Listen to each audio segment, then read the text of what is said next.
Okay guys, so yesterday was my shop launch. I worked for like 2 weeks straight and today is my day off. So I'm in my jams. Um, but that being said, there's something for me at the door. I have to say, this is some pretty ominous looking tape. Yeah, I don't have words. I've been very excited about this release. Okay. um, by the way, welcome to my living room. Okay. I didn't cut the paper. I don't feel emotionally prepared for this. I am too excited. Anyway, I'm rambling. We have a box. You ready? Just gonna tear it off.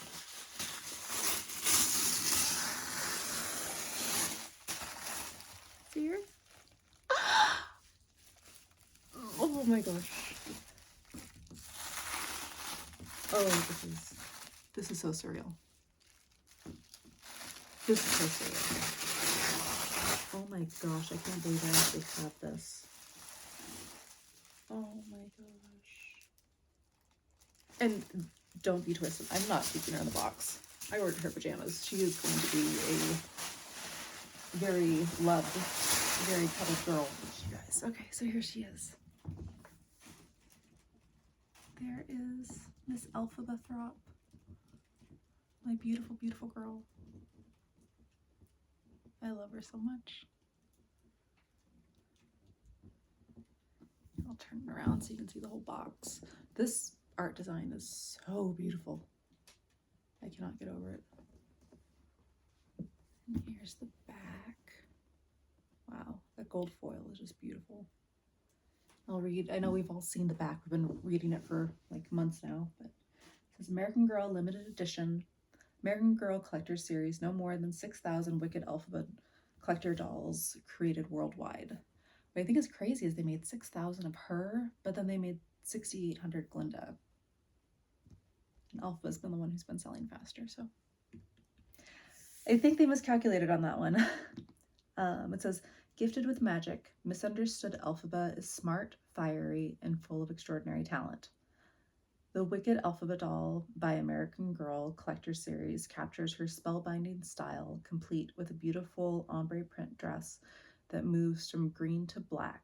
Her full-length coat features metallic brocade and ruffled shoulders, and her removable chiffon cape adds drama.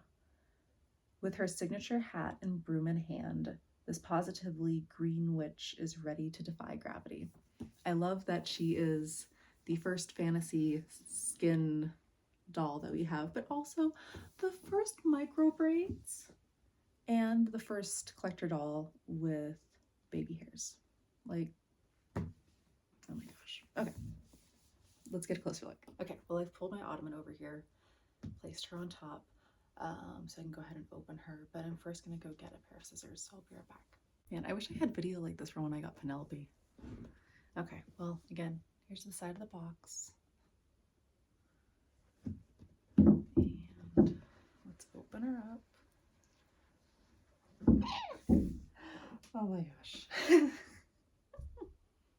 Okay, and then here she is. Oh my gosh, my beautiful girl. I'm so excited. There are no words, man. Okay, I'm just gonna carefully, I'm gonna concentrate for this because oh my gosh, if I mess this up. Whew.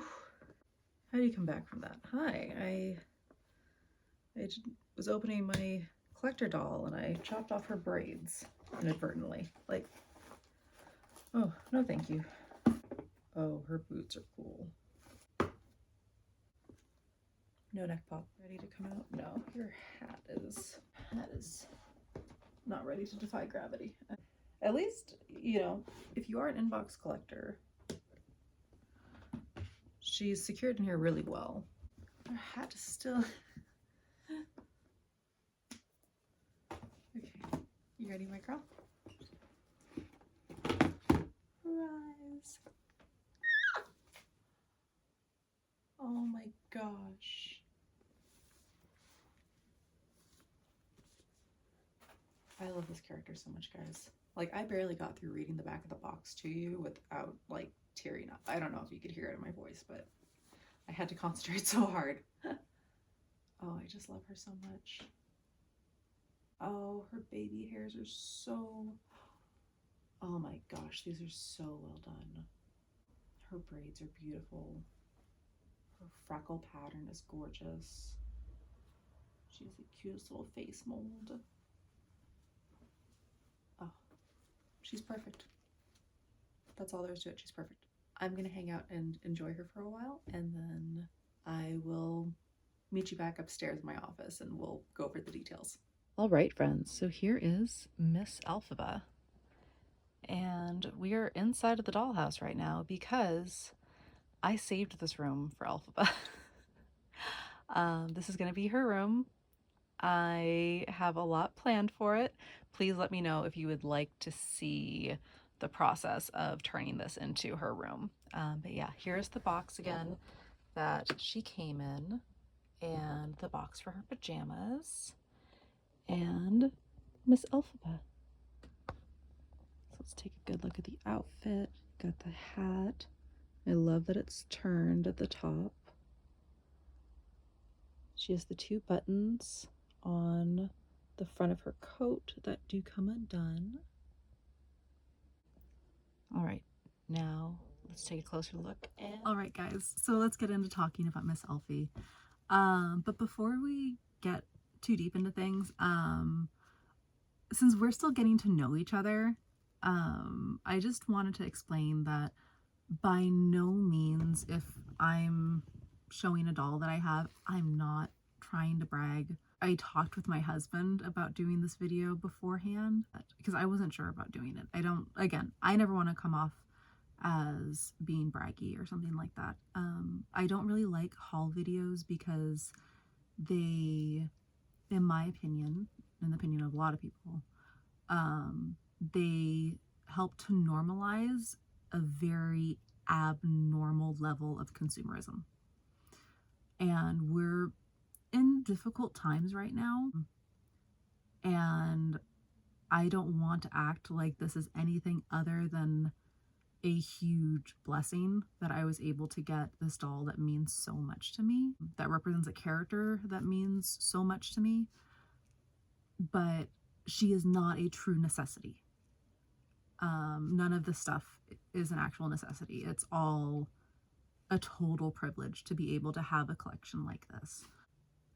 I won't go too far into that. I don't want to make this a bummer video, but I just wanted to say, like, I hope that you understand that I am not trying to brag about anything. I know that a lot of people, myself included, often like to see reviews of things before they decide whether or not to make a purchase. So that is the angle that I'm coming at in doing this review of her. So I'm going to be completely honest about her quality, about the way things were designed, the highs, the lows, whatnot.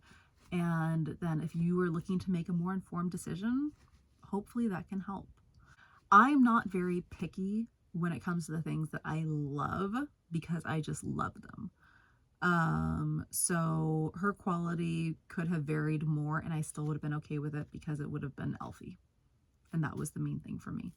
But if you are on the fence about whether or not to purchase her, hopefully this can be a helpful tool for you. So all that to be said, let's get into the review. Okay, so Elfie is the first American Girl doll to have an unnatural skin tone. She is the first American Girl doll to have micro braids. And she is only the second American Girl doll and first limited edition American Girl doll to have baby hairs. And I just think the fact that they included baby hairs, not just on the sides, but along the top right here, was just such a wonderful, wonderful detail. Again, I am all about diversity. I want to see more and more and more of it. And I am so glad that American Girl is one of the companies that we can depend on to embrace diversity. Again, do they have a ways to go? 100%. But they are still doing something, which is more than I can say for a lot of companies. So yay, baby hairs, so precious. As far as her outfit goes, her outfit is very well designed. So you have this brocade fabric. It's single layer here. So at the collar, it isn't lined, but the inside of the coat is in fact lined. And it's lined very beautifully.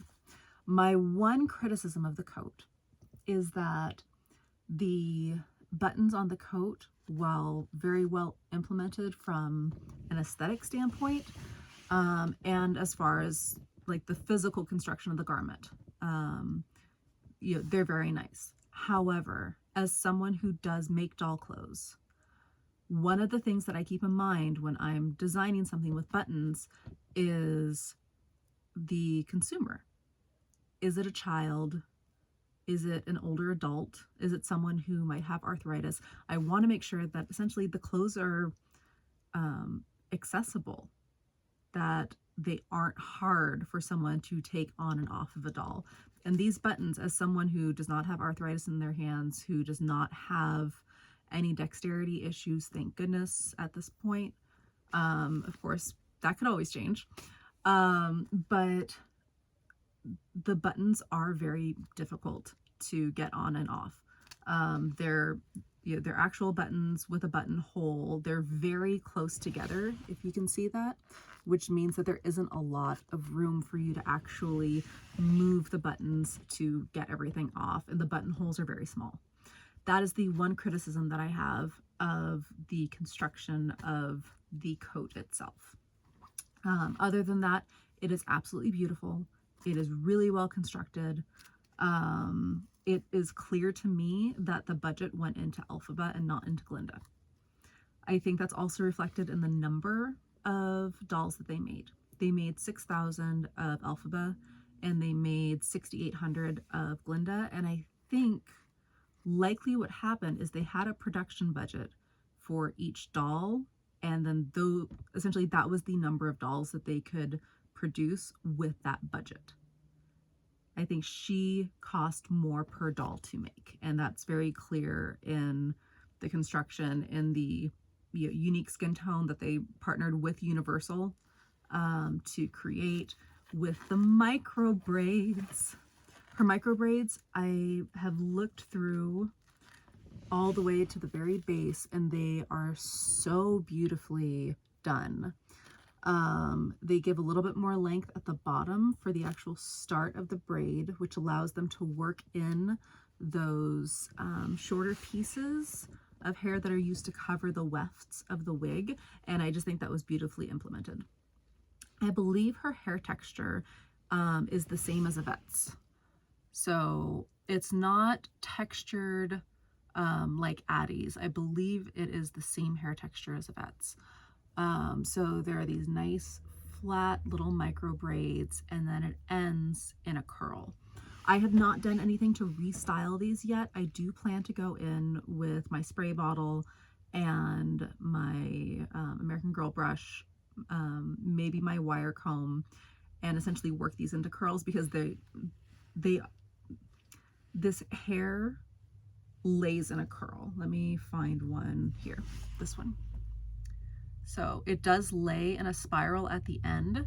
So that just tells me that essentially these need to be worked into their spirals a little bit more. Let me find another one. Like this one is not in a spiral. So again, I'm just gonna go ahead, take some water and slowly work that in, but I didn't want to do that before I got a chance to discuss these things with you folks first. Let's see what else. So she has her cape. Again, I have never seen the stage production. My first experience with Wicked was Wicked the movie. I always wanted to see the stage production. It never worked out. So I don't know if the cape calls back to something else that we're going to see in part 2. But I think the cape is the thing that I'm not really a huge fan of. I would have liked to have seen a cape that looked like the one that Glinda places on Elphaba. I think that would have been really sweet. However, you don't have to have the cape. There are 2 buttons up here as well that, let me see if we can, yeah, right there. So there's a button here and a button on the other side. So you can actually remove the cape and just have the coat. So I think that's really nice. However, this little tag, I've seen other people talk about it too, the American Girl tag. I appreciate that they put it somewhere that we're not likely going to see it or see it very often. However, I wish that if they were going to do that, you know, maybe put it on the inside, like just a regular clothing tag, or at least have it match the fabric. Like if they had done this, if they had done the back of the tag in black and then maybe used the green that's in the cape for the star, so it at least works into the design, but that gray just kind of comes out of nowhere. And again, if it sounds like I'm being nitpicky, I'm not. I am 1000% satisfied with this doll. I'm just trying to give you the information that you might need to make an informed decision. Okay, so let's go ahead and take off her coat. This is going to take a while. Ugh. Okay, 1 button down, 2 buttons down. All right, and here is her little dress. Again, I don't know if this calls back to something in part 2, like the green detailing and whatnot on this shift dress. It's cute. It doesn't, Elphaba in the movie is very tailored. Like she has kind of a preppy style, which I really, really love. So the jagged edges on this kind of come out of nowhere for me. So from a design perspective, at least looking at the first film, I don't see where this is coming from, but again, it could be something from part 2 that I'm missing. So, you know, if you know more than I, please don't tell me, no spoilers. But yeah, to me, it wasn't consistent. But again, this could be just hearkening to part 2. So we'll see. But I do like her more tailored looks better, but I get that with character development also comes reflection of that development in their clothing, which we see throughout the film. All right, so from a production standpoint, I think the boots are kind of the biggest letdown for me. Like they have some really, really high points on the boots and then a couple low ones. So the boots are very detailed. They have these little laces that go up the sides, and they're continued on the inside. So it's not just surface detailing. These are actually woven through the side of the boot. And they do have Velcro on the back for ease of removal.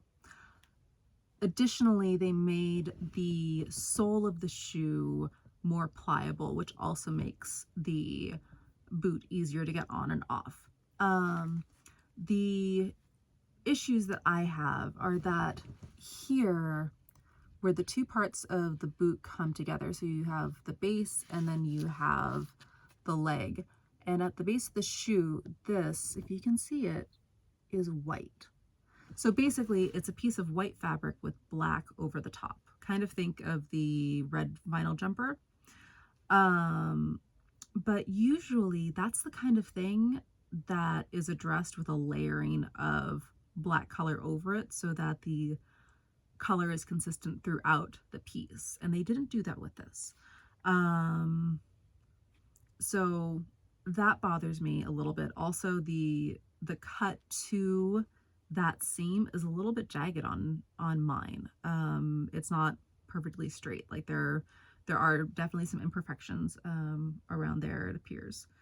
The white edging ruins the effect that these are like a solid boot. These are one piece. So that was a disappointment. The other thing is that she can't stand on her own. So if you notice the doll room where we started, where her box is, that's going to be her room. But when I first put her in there, I had her all steadied, and then she jumped and face planted. So she did not defy gravity, unfortunately. She shot through that window and her broom did not save her.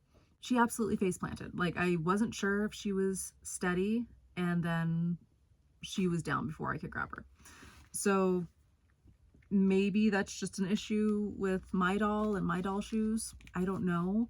But that is concerning to me that she couldn't, essentially, I couldn't steady her enough to stand without a doll stand. So I would highly suggest that if you are going to get her, that you keep her on a doll stand so that you don't end up with your Elfie face planting. So there we have it. Here is her hat. It is beautifully made. The construction of this is great. It, you know, if you give it a squish, it bounces back. So this is really, really well constructed. It definitely emulates the hat from the film. I think they did a really great job with this. So yeah, and it looks great on her. It has a tilt to it that I don't believe the hat in the film has. Like, she chooses to tilt it. This has a tilt built into it. There does seem to be one like little sort of crush spot here on my hat that will not come undone. Looks like a production error, but that's the only problem. Otherwise, great, 10 out of 10. Her broom, which is a fantastic piece. It's much heavier than I anticipated.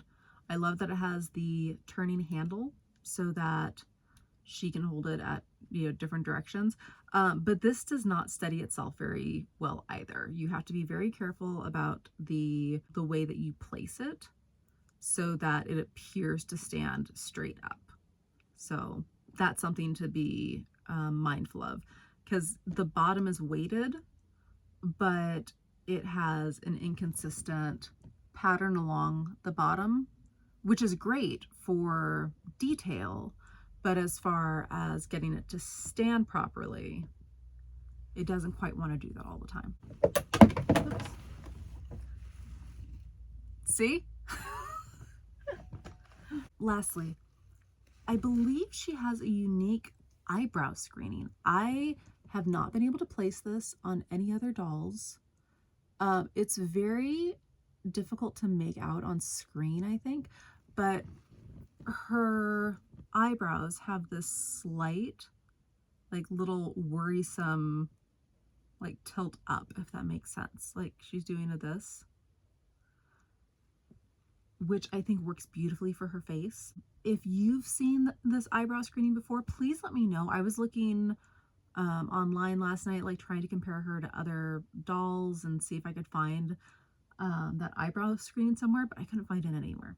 So I'm really curious to find out if this is in fact a new eyebrow screening. So please let me know. So yeah, thank you for tuning in. Please let me know all of your thoughts down in the comments. Are you getting Elphaba? Are you getting Glinda? Are you just over the whole Wicked thing? Are you excited for the film? What are you excited about for the holiday releases this year? This is always my favorite time of the year for AG. I tend to save my AG money for the end of the year so that, you know, when things like this all of a sudden drop on us, I can participate if I want to.